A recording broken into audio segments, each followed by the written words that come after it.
इस दुनिया में ऐसा कोई काम नहीं है जो इंसान नहीं कर सकता है। असंभव नाम की कोई चीज तो है ही नहीं। इस दुनिया में बस उसे करने का जुनून होना चाहिए। लोग चाहे कुछ भी कहे लेकिन हमें रुकना नहीं है, बस आगे बढ़ते रहना है। दोस्तों, आज की कहानी में हम बात करेंगे एक चिड़िया रानी की जो अपना काम करते करते दूसरों की बातें सुनकर रुक जाता है और बाद में उस चिड़िया रानी को बहुत पछताना पड़ता है। और फिर वह सोचता है कि उसने दूसरों की बातें सुनकर बहुत बड़ी गलती कर दी।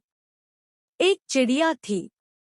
उसने आराम से रहने के लिए एक शानदार घोंसला बनाने का विचार किया और सोचा कि घोंसला बनाऊंगी और वर्षा धूप में मजे से रहूंगी। उसने एक घना पेड़ को पसंद किया और वहां घोंसला बनाना शुरू कर दिया। कुछ देर बाद आधा घोंसला बनकर तैयार हो चुका था। यह देखकर वह चिड़िया रानी काफी खुश हुई। तभी अचानक उसकी नजर एक कौवा पर पड़ी जो उसे देखकर हंस रही थी। चिड़िया रानी को गुस्सा आ गया और वह कौवा से बोली, हंस क्यों रही हो? कौवा ने जवाब दिया, हंसू नहीं तो क्या करूं, यहाँ कोई चिड़िया नहीं है। यह जगह तो बिल्कुल साफ सुथरी है। यहाँ कौन आएगा तेरे से मिलने? यह बात चिड़िया रानी के गले उतर गई। उसने अच्छी सलाह के लिए कौवा को धन्यवाद दिया और घोंसला अधूरा छोड़कर दूसरी जगह तलाश करने लगा। उसने इधर उधर देखा, उसे एक और पेड़ नजर आई और फिर उस पर घोंसला बुनना शुरू कर दिया। एक जरूरी सूचना साथियों, आप सबों में से 90% व्यूअर्स ऐसे हैं जो अभी तक चैनल को सब्सक्राइब नहीं किए हैं। साथियों, सब्सक्राइब करने में कितना टाइम लगता है? बस 1 सेकंड। राइट कॉर्नर में ब्लैक कलर के सब्सक्राइबर को टच करें। साथियों, जब आप चैनल को सब्सक्राइब करते हैं तो हमें मोटिवेशन मिलता है इसी तरह के मोटिवेशन वीडियो बनाने के लिए। तो चलिए चलते हैं कहानी की तरफ। कुछ देर तक वह घोंसला बनाती रही, तभी एक बिल्ली आई और चिड़िया का मजाक उड़ाते हुए बोली, अरे चिड़िया रानी, तू भी कितनी बेवकूफ है।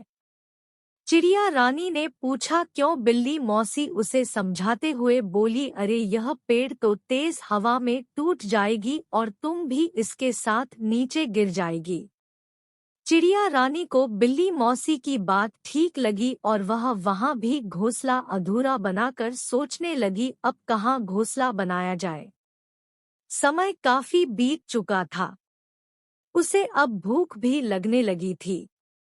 अब उसे एक अलमारी का खुला दरवाजा दिखा और उसने उसी में अपना घोंसला बुनना शुरू कर दिया। कुछ घोंसला बुना ही था कि तभी उसे एक कॉकरोच नजर आया जो घोंसला को अचरज भरे नजरों से देख रहा था। चिड़िया रानी ने पूछा, इस तरह क्यों देख रहे हो? कॉकरोच बोला, अरे यहाँ कहाँ घोंसला बनाने चली हो, यह तो बेकार की अलमारी है। अभी यह यहाँ पड़ी है, कुछ दिनों बाद इसे बेच दिया जाएगा, तब तुम्हारी सारी मेहनत बेकार चली जाएगी। यह सुनकर चिड़िया रानी ने वहां से भी हट जाने का सोचा। बार बार प्रयास करने से वह काफी थक चुकी थी और उसके अंदर घोंसला बुनने की ताकत भी अब नहीं बची थी। भूख की वजह से वह काफी परेशान थी। उसे पछतावा हो रहा था कि अगर पहले ही घोंसला बना लेती तो अच्छा रहता, मगर अब वह कुछ नहीं कर सकती। चिड़िया रानी उसी हालात में पड़ी रही। जब उसे लगा कि अब कुछ नहीं हो सकता है, तो उसने पास से गुजर रही कछुआ से मदद करने का आग्रह किया। कछुआ बोली, मैं बहुत देर से तुम्हें देख रही, तुम बार बार अपना काम शुरू करती हो और दूसरों के कहने पर उसे अधूरा छोड़ देती हो। जो लोग ऐसा करते हैं उनकी यही हालत होती है। ऐसा कहते हुए कछुआ अपने रास्ते चली गई और चिड़िया रानी पछताती हुई निढाल पड़ी रही।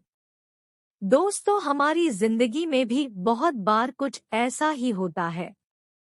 हम कोई काम शुरू करते हैं और शुरू में तो हम उस काम के लिए बड़े उत्साहित होकर उस काम को करते हैं, लेकिन कुछ दिन बाद में लोगों के विचारों की वजह से उत्साह कम होने लगता है और हम अपना काम बीच में ही छोड़ देते हैं। और जब बाद में पता चलता है कि हम अपने सफलता के कितने नजदीक थे तो बाद में वहां पछतावा के अलावा कुछ नहीं बचता। दोस्तों, इस बात का ध्यान रखें कि जिस तरह कुएं की कठोर पत्थर पर बार बार रस्सी आने जाने की रगड़ से निशान बन जाता है, उसी प्रकार लगातार अभ्यास से असंभव कार्य को भी संभव किया जा सकता है। मेरे प्यारे दोस्तों, इस कहानी के बारे में आपकी क्या राय है? हमें कमेंट करके जरूर बताइए। वीडियो पसंद आए तो लाइक, सब्सक्राइब और शेयर जरूर करें। धन्यवाद।